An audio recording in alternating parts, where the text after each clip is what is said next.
तो आज से देश में पराक्रम के नए युग का प्रारंभ हो रहा है। आज से भारतीय सेना के शौर्य और शक्ति को नई उड़ान मिलने वाली है। आज 5 रफेल विमान भारत पहुंच रहे हैं। लगभग 2 बजे के आसपास अंबाला एयरबेस पर इनकी लैंडिंग होने वाली है। ये 5 रफेल लड़ाकू विमान भारत पहुंच रहे हैं। दोपहर करीब, जैसा कि हमने आपको बताया, 2 बजे ये 5 रफेल अंबाला एयरबेस पहुंचेंगे। सुबह 11 बजे अबू धाबी के अल दफरा एयरबेस से ये उड़ेंगे 5 रफेल। वायुसेना प्रमुख RKS भदौरिया इनका स्वागत करेंगे। अंबाला में मौसम खराब हुआ तो जोधपुर एयरबेस पर इनकी लैंडिंग होगी।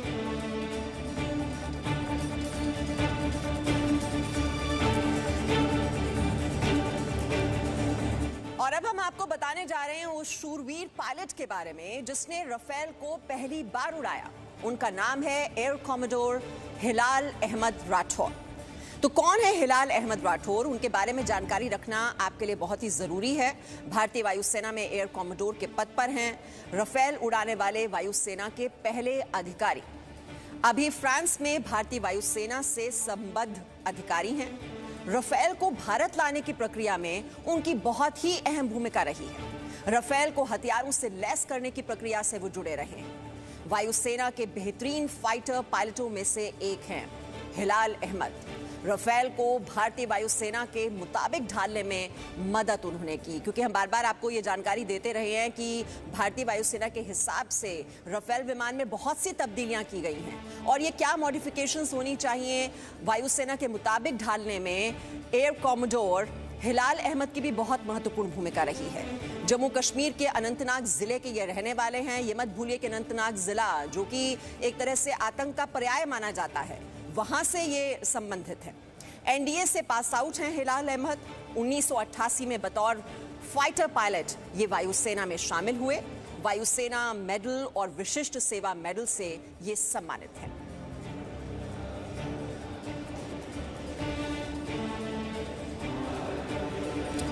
और सीधे हम रुक करेंगे श्रीनगर, जहां से हमारे सहयोगी खालिद हुसैन हमारे साथ जुड़े हुए हैं। खालिद हुसैन, बहुत ही गर्व हो रहा है शूरवीर पर। हिलाल अहमद राठौर के बारे में हमने जानकारी दी अपने दर्शकों को कि बहुत ही लंबा अनुभव इनका रहा है युद्धक विमान उड़ाने में। रफेल उड़ाने वाले पहले ये एयर कॉमोडोर, और रफेल को भारत लाने में इनकी बहुत ही महत्वपूर्ण भूमिका, जो फिर बदल किए गए रफेल विमान में, उसमें भी इनकी बहुत ही महत्वपूर्ण भूमिका रही है।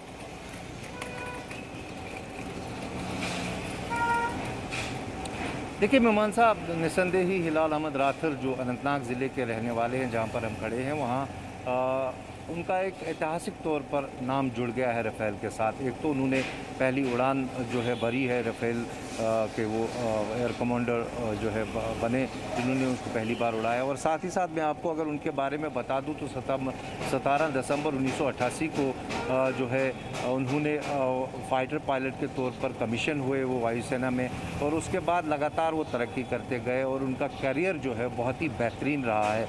अब तक अगर हम बात करें तो वो एयर कमांडर तक पहुंचने से ग्रुप कैप्टन बने, ग्रुप कमांडर बने, और उसके बाद एयर कमांडर बने, और फ्रांस में अभी वो एयर अटैची हैं भारतीय वायुसेना के, और उनका रफेल के साथ बहुत ही क्लोज नाता रहा है। और वहाँ पर उन्होंने जो एक तो पहली उड़ान भरी, और उसके साथ साथ जो उन्होंने उसमें जो हथियारों को लैस करना, वो सब में भी उनकी अहम भूमिका रही।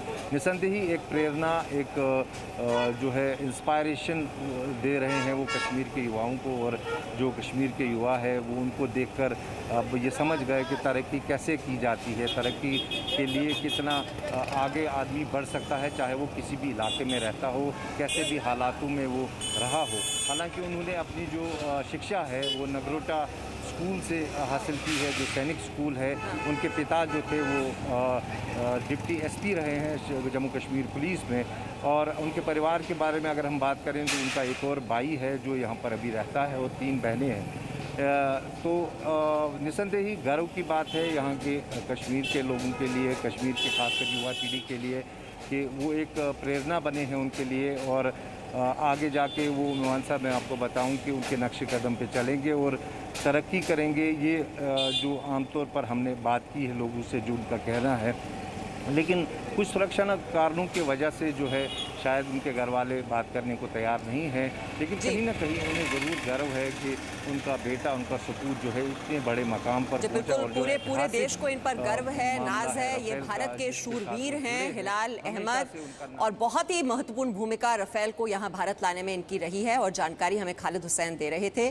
और राफेल जो विमान है वो लगभग 2 बजे अंबाला एयरबेस पर इन 5 राफेल विमान की लैंडिंग होगी। 7000 किलोमीटर का सफर तय कर अब ये जो इंतजार की घड़ियां जिसकी हम गिनती लगातार कई दिनों से पिछले कर रहे हैं, अब वो इंतजार खत्म होने वाला है और राफेल विमान पहुंच जाएंगे। आज दोपहर 2 बजे अंबाला एयरबेस पर इनकी लैंडिंग होगी। वायुसेना प्रमुख खुद वहां पर पहुंचेंगे इनको रिसीव करने के लिए। इस वक्त 2 मेहमान भी मेरे साथ जुड़ चुके हैं। एयर कॉमोडोर BS सिवाच हमारे साथ हैं, ग्रुप कैप्टन RS टटवाल भी हमारे साथ जुड़ जाएंगे। सबसे पहले एयर कॉमोडोर BS सिवाच, तो ये हम लगातार कह रहे हैं तो गेम चेंजर है भारत के लिए, ये ब्रह्मास्त्र मिल गया है और अब जो हमारे दुश्मन देश हैं उनके हौसले बिल्कुल पस्त हो जाएंगे।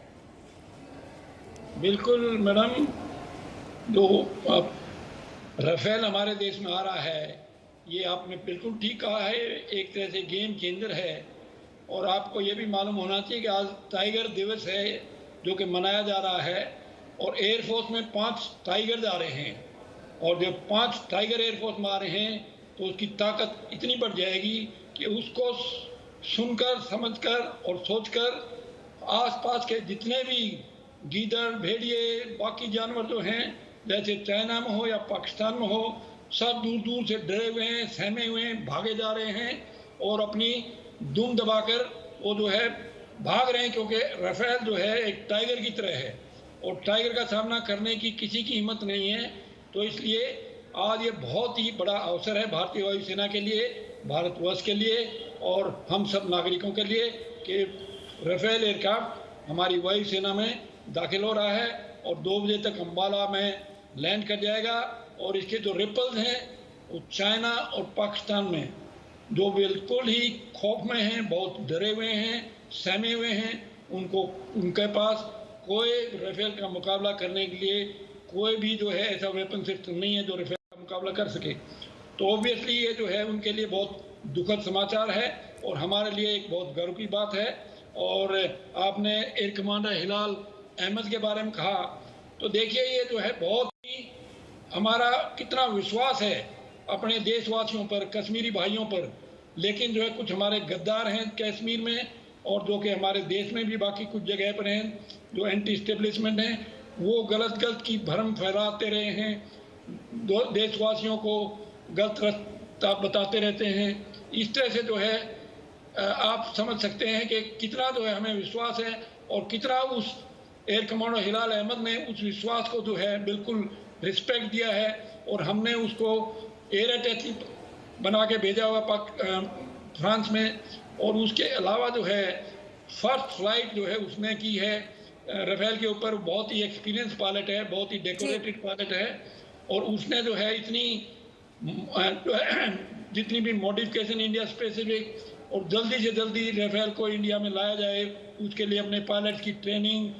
जी बिल्कुल एयर कॉमोडोर BS सिवाच, अब देखिए ये इंतजार अब खत्म हो रहा है और तैयारियां जो हैं वो अंबाला एयरबेस पर भी हो रही हैं क्योंकि वायुसेना प्रमुख खुद वहां पर पहुंचेंगे इनको रिसीव करने के लिए। कृष्ण मोहन मिश्रा भी हमारे साथ जुड़े हुए हैं। कृष्ण मोहन मिश्रा, हम गर्व कर रहे हैं लगातार इस शूरवीर पर, हिलाल अहमद का जिक्र हम बार बार कर रहे हैं और जब हम राफेल की बात करते हैं ये ऐसा फाइटर जेट जो कि हिमालय के ऊपर भी उड़ान भरने की काबिलियत रखता है और अगर ऐसी काबिलियत ये फाइटर जेट रखता है तो उसके उड़ाने वाले जो पायलट्स हैं उन्हें भी जरूर महारत हासिल होती होगी कि वो सक्षमता और वो काबिलियत कि इतने बड़े फाइटर जेट को उड़ाना।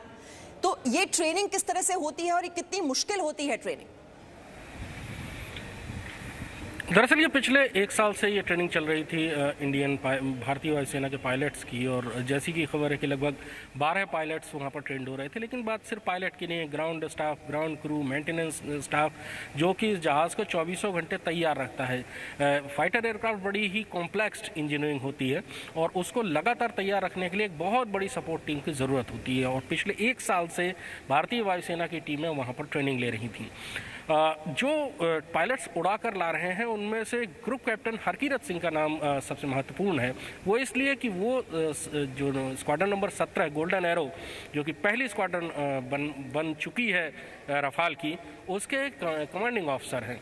उन्हें शौर्य चक्र मिल चुका है 2009 में, जब उन्होंने एक मिग 21 को बड़ी कामयाबी के साथ उतारा था, उसमें टेक्निकल स्नैग आने के बाद भी, और अपनी जान की परवाह न करते हुए उन्होंने मिग 21 को सुरक्षित उतारा था। तो वो एक डेकोरेटेड सोल्जर हैं, डेकोरेटेड फाइटर पायलट हैं। मिग 21 के अलावा उन्होंने दूसरे एयरक्राफ्ट उड़ाने का भी उनका बहुत लंबा अनुभव है, और उन्हीं को अब ये सौभाग्य मिल रहा है कि वो भारत में रफाल की जो पहली स्क्वाड्रन है गोल्डन एरो, उसकी कमान संभालेंगे। और वो उन पायलट्स में 6 पायलट्स में शामिल हैं जो इस पूरे की पूरे 5 रफाल एयरक्राफ्ट्स को उड़ाकर फ्रांस से और भारत लेकर आ रहे हैं। अभी तक जो खबर है वो ये है कि लगभग 11 बजे के आसपास टेक ऑफ होगा, 2 बजे के आसपास लैंडिंग हो सकती है। मौसम यहाँ अम्बाला में थोड़ा सा आज बादल छाए हुए हैं, वैसे सावन का महीना है और ऐसे में किसी भी शुभ काम से पहले बारिश बड़ा शुभ संकेत माना जाता है, तो हल्की फुल्की बारिश भी हो रही है। हालांकि जैसे कि वायुसेना का एक प्रोटोकॉल होता है कि उन्होंने डाइवर्जन्स तैयार किए हुए होते हैं कि अगर इस एयरबेस में कोई प्रॉब्लम आ जाए तो दूसरे एयरबेस में उनको उतारा जा सके। लेकिन अभी जो सूत्र बता रहे हैं कि ऐसी कोई संभावना नहीं, ऐसी कोई आशंका नहीं है कि अम्बाला एयरबेस में उनको लैंड करने में कोई परेशानी हो। रफाल बहुत ही कैपेबल एयरक्राफ्ट है, तो बहुत ज़्यादा संभावना इस चीज़ की है कि 2 बजे के बाद हम यहाँ अम्बाला एयरबेस पर रफाल को उतरते हमारे साथ हुए ग्रुप देखेंगे। Captain RS. चटवाल जी भी हैं। आर.एस. चटवाल जी और कृष्ण मोहन मिश्रा बता रहे हैं कि थोड़ी बहुत वहाँ पर बूंदाबांदी भी हो रही है, तैयारियां भी हो रही हैं, और कहीं ना कहीं एक दूसरा प्लान भी रेडी होता है कि अगर वहाँ पर मौसम खराब होता है तो फिर ये भी जानकारी मिल रही है कि जोधपुर एयरबेस पर फिर उन हालात में लैंडिंग होगी। जब इस तरह के फाइटर जेट्स, हम इतने दिनों से इंतजार कर रहे हैं रफेल जेट्स यहाँ पर आएंगे, और कैसे उनका जो पूरा रूट है अल दफरा एयरबेस वही एक स्टॉपेज है जहाँ पर वो रुके हैं, और उसके बाद ये लंबा सफर तय करके ये विमान आज पहुंच रहे हैं। किस तरह की तैयारियां ग्राउंड पर की जाती हैं लैंडिंग से पहले? देखिए, ये अम्बाला एयरबेस में तैयारी तो काफ़ी पिछले कुछ सालों से चल रही है। वहाँ पे ये नई बिल्डिंग्स जो बनानी पड़ती हैं, इनके मेंटेनेंस वगैरह के लिए, ये रिपेयर और सर्विसिंग वगैरह के लिए, ये सब उधर तैयार किया हुआ है। और लैंडिंग के लिए उधर नेविगेशन एड्स वगैरह जो होते हैं, ताकि जो वेदर मौसम ठीक भी ना हो तो ख़राब मौसम भी एयरक्राफ्ट लैंड कर सकते हैं, उसके लिए सारी नेविगेशन एड्स वगैरह सब तैयार रहती हैं। और जैसे कि अभी कृष्ण जी ने बताया कि वायुसेना में हर वक्त डाइवर्शन के लिए एयरफील्ड हर एक जहाज के लिए हर वक्त पीस टाइम में तैयार रहते हैं, पीस टाइम में भी और वॉर टाइम में भी। पीस टाइम में तो मिनिमम 2 डाइवर्शनरी एयरफील्ड, और यहाँ पे ये अम्बाला में जो राफेल लैंड कर रहे हैं, इनके लिए जैसे बताया गया है कि जोधपुर में डाइवर्शनरी एयरफील्ड बनाई हुई है। जोधपुर एयरफील्ड भी इनके लिए तैयार रहेगा। यदि मौसम ठीक ना हुआ किसी हालात में तो उधर डाइवर्ट करना पड़े तो डाइवर्ट भी सेफली हो सकते हैं। जी, एयर कॉमोडोर बी.एस. सिवाच, ये अम्बाला एयरबेस ये रणनीतिक तौर पर सामरिक रूप से कितना महत्वपूर्ण है? क्योंकि जो एक स्क्वाड्रन है वो यहाँ पर होगी उनकी लैंडिंग और तैनाती, और दूसरा जो स्क्वाड्रन बताया जा रहा है वो पश्चिम बंगाल में होगा। इसके पीछे मकसद है क्या? ये एयरबेस इतने महत्वपूर्ण क्यों है? अम्बाला के लिए, अम्बाला में जो है ये नॉर्दर्न एरिया के लिए है, पाकिस्तान के लिए भी और लद्दाख एरिया में चाइना के लिए भी। और जो ईस्टर्न में हासीमारा में जो स्क्वाड्रन प्लान है वो ईस्टर्न जो है बॉर्डर को जो है हमारे चाइना के साथ को देखेगा। तो ये 2 स्क्वाड्रन का जो है, एक नॉर्दर्न एरिया को देखेगा, दूसरा ईस्टर्न एरिया को देखेगा। और इससे जो है अम्बाला से जो है पाकिस्तान तो बहुत ही नज़दीक है। एक्चुअली तो अम्बाला के ऊपर से जो है उड़ता जहाज जो है पाकिस्तान में फायरिंग कर सकता है, जैसे अपने मीटियोर मिसाइल जो स्काल्प मिसाइल। और चाइना के साथ जो है हमारा ले में पहुंचा सकते हैं, अम्बाला से भी अटैक कर सकते हैं, एयर टू एयर रिफ्यूलिंग से भी कर सकते हैं। तो जो है दोनों एरिया को बहुत अच्छी तरह से कवर कर सकेगा, और दोनों एरिया में जो है दुश्मन के छक्के छुड़ाने में बहुत ही कामयाब एयरक्राफ्ट है, बहुत ही सोफिस्टिकेटेड एयरक्राफ्ट है, बहुत ही एजाइल एयरक्राफ्ट है। और एक बहुत महत्वपूर्ण बात है कि इसमें जो है जो टेक्नोलॉजी है वो बहुत ही हाई लेवल की है, मोस्ट सोफिस्टिकेटेड लेवल की है, और जो इंडिया स्पेसिफिक एनहांसमेंट हुए हैं वो बहुत ही जो है हमारे रिक्वायरमेंट्स को मीट करने वाले हैं। दूसरा जो है ट्रेनिंग, जो ट्रेनिंग है वो बहुत इम्पोर्टेंट है। आपको मालूम है कि पिछले 1 साल से 12 पायलट जो हमारे फ्रांस में जो है ट्रेनिंग कर रहे हैं, तो हर तरह की जो है उनको ट्रेनिंग दी जाती है, कॉम्बैट ट्रेनिंग दी जाती है।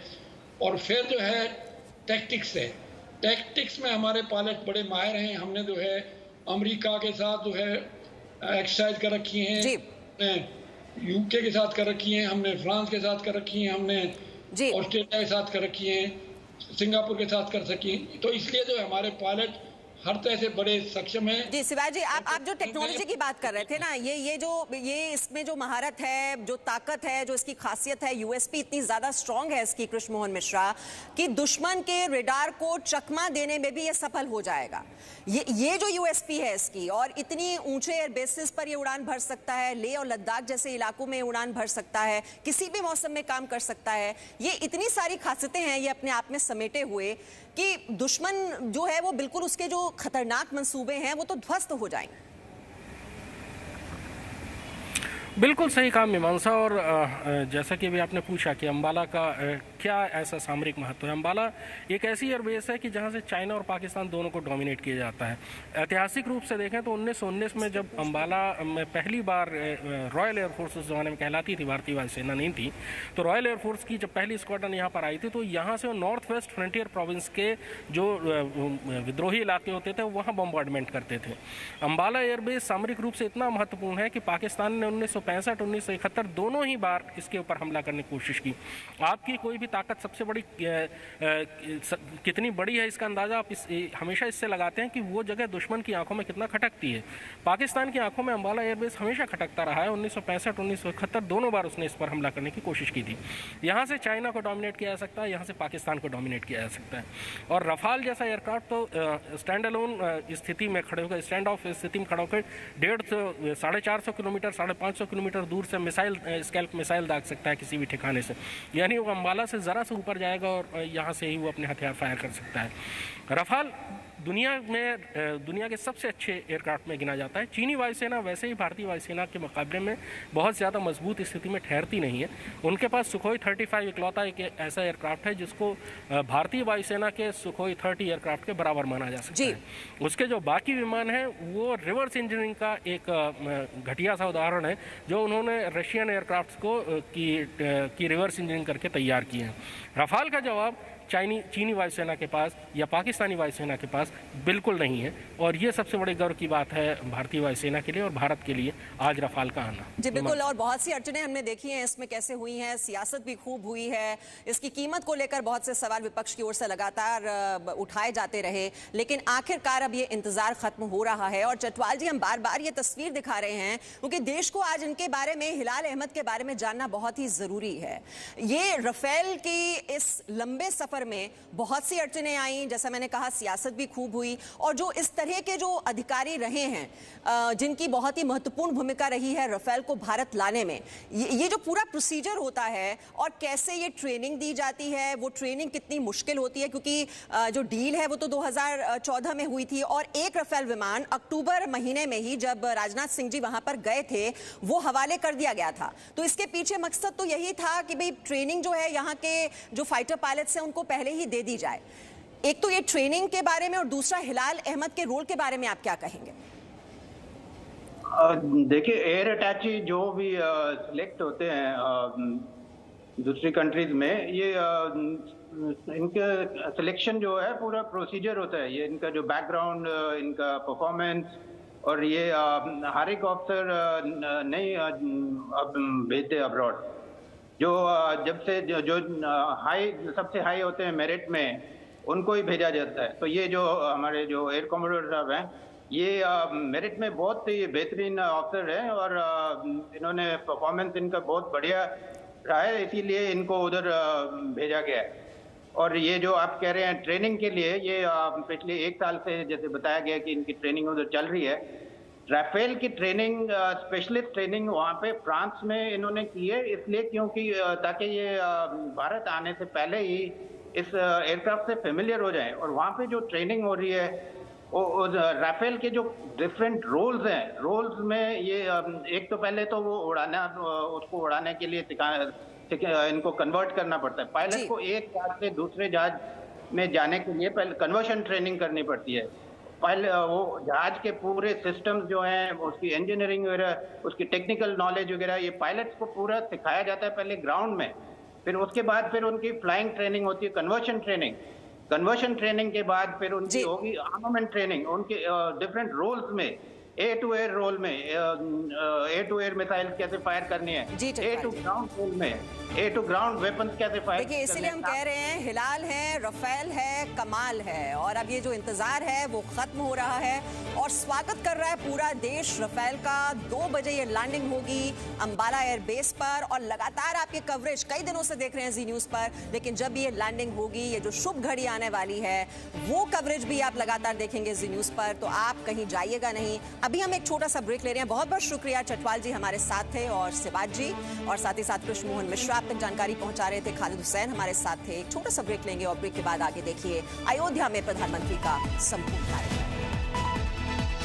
Presenting B News app, available on Google Play and App Store. Download it now.